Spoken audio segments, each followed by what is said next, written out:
मध्ययुगीन राजस्थान में कृषि एवं भू प्रबंध और मध्यकाल जो है वो इतिहासकार 1206 अर्थात भारत में दिल्ली सल्तनत की स्थापना उत्तर भारत में, क्योंकि दिल्ली सल्तनत जो है वो दक्षिण भारत की ओर स्थापित नहीं हो पाई। 1206 से लेकर और औरंगजेब की मृत्यु तक 1707 तक, और कुछ इतिहासकार ऐसे और भी आगे ले जाते हैं प्लासी के युद्ध तक जो है मध्यकाल माना जाता है। राजस्थान में इस समय कृषि एवं भू प्रबंध कैसा था, क्योंकि उस समय यहाँ पे रजवाड़े थी, रियासतें थी। यहाँ के जो स्थानीय शासक थे वो जागीरदार बन चुके थे। उन्होंने मुगलों की अधीनता स्वीकार कर ली थी। तो उस समय राजस्थान में किस तरह का कृषि व्यवस्था थी, किस तरह का भू प्रबंध था, क्योंकि जो जीवन यापन का जो आधार था वो कृषि थी। आज भी जो भारत है वो कृषि प्रधान देश है, हालांकि प्रतिशत जो अब धीरे धीरे कम हो रहा है, क्योंकि कृषि अब इतना ज़्यादा फायदे का जो है वो नहीं रहा, इतना ज़्यादा इसमें लाभ नहीं मिल रहा है। भूमि जो है वो स्वामी उसका जागीरदार होता था। उस समय का शासक जो था उस जगह का या जागीरदार था वो उसका भूमि का स्वामी था, इसीलिए वह भूमिपति कहलाता था। उसे भूमि देने और जब्त करने का अधिकार था।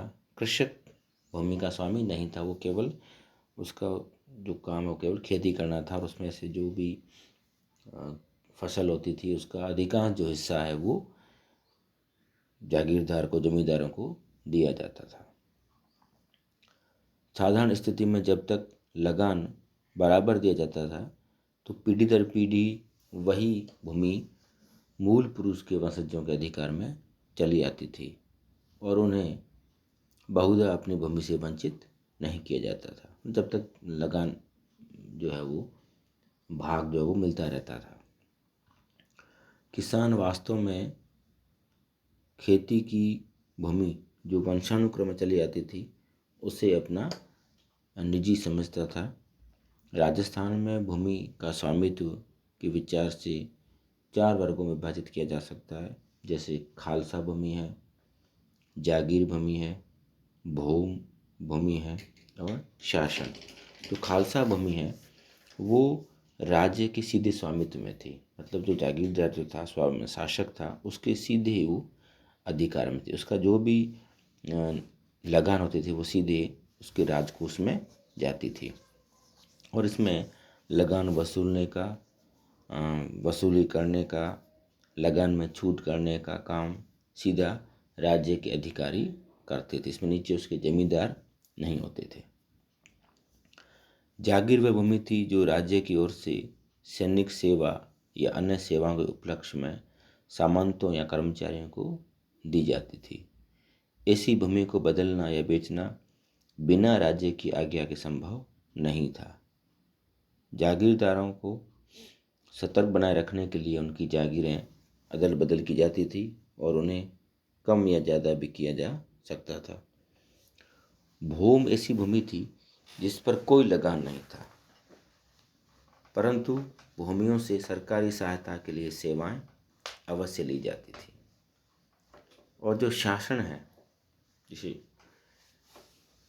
पुण्यार्थ जो दिया जाता था उसे शासन भूमि कहते थे, और वहाँ पे न तो उसका अपहरण किया जा सकता था और न किसी को उसे बेचने का अधिकार था। कुछ भूमि गांवों के पशुओं के लिए चरने के लिए रखी जाती थी। ऐसी भूमि को चरनोत, आज भी जो है वो चारागाह जो है या जिसे गोचर कहा जाता है, वो उस समय भी थी ये।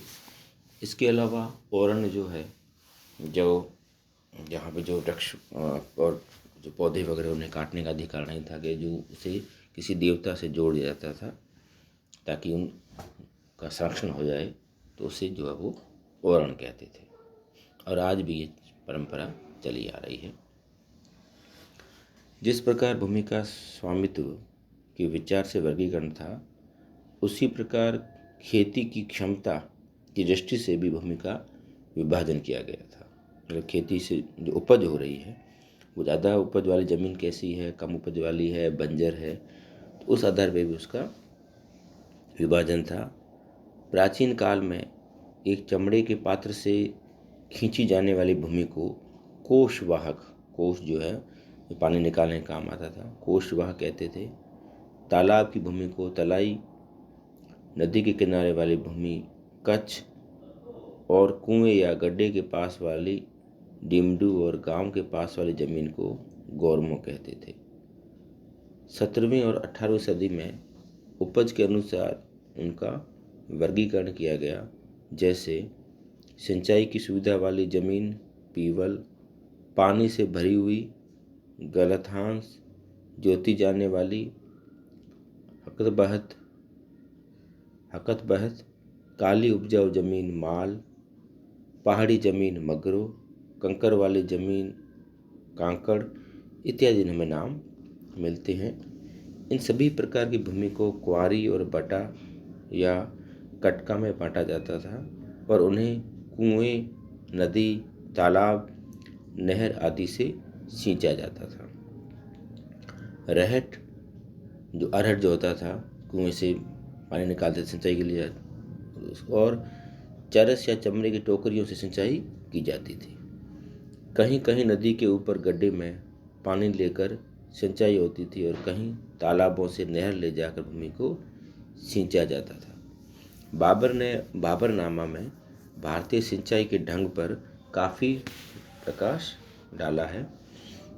भूमि की पैदावारों में मुख्य जो फसल जो थी वो ज्वार, बाजरा, मोठ, मूंग, मक्की, चावल, गेहूं, जौ, गन्ना और सब्जियां, फल फूल ये प्रमुख थे। फसलों को भी 2 भागों में बांटा गया है, सियालू और उनालू। जिस फसल की कटाई शीत ऋतु में होती है वो सियालू कहलाती है, और जिसको हम खरीफ बोलते हैं, और जिस फसल की कटाई ग्रीष्म ऋतु में होती है उसे हम उनालू कहते हैं, जिसे रबी कहा जाता है। राजस्थान में विभिन्न प्रकार की भूमि होने और सिंचाई के साधनों में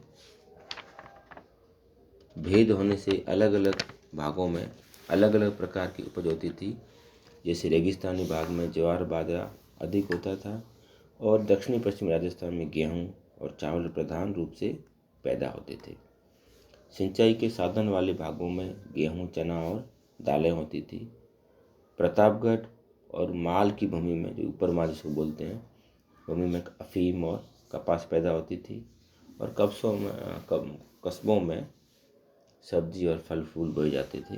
इस तरह राजस्थान में कृषि की व्यवस्था बारानी भी थी और सिंचाई भी थी। बारानी मतलब वर्षा के ऊपर आधारित थी, और जहाँ पानी की उपलब्धता थी वहाँ पे सिंचाई के द्वारा भी कृषि की जाती थी, और भूमि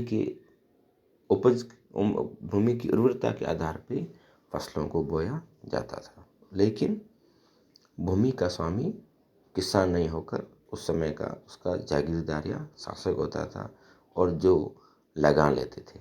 बाद में इन्हीं लगानों के विरुद्ध, किसानों के शोषण के विरुद्ध राजस्थान में किसान आंदोलन हुए।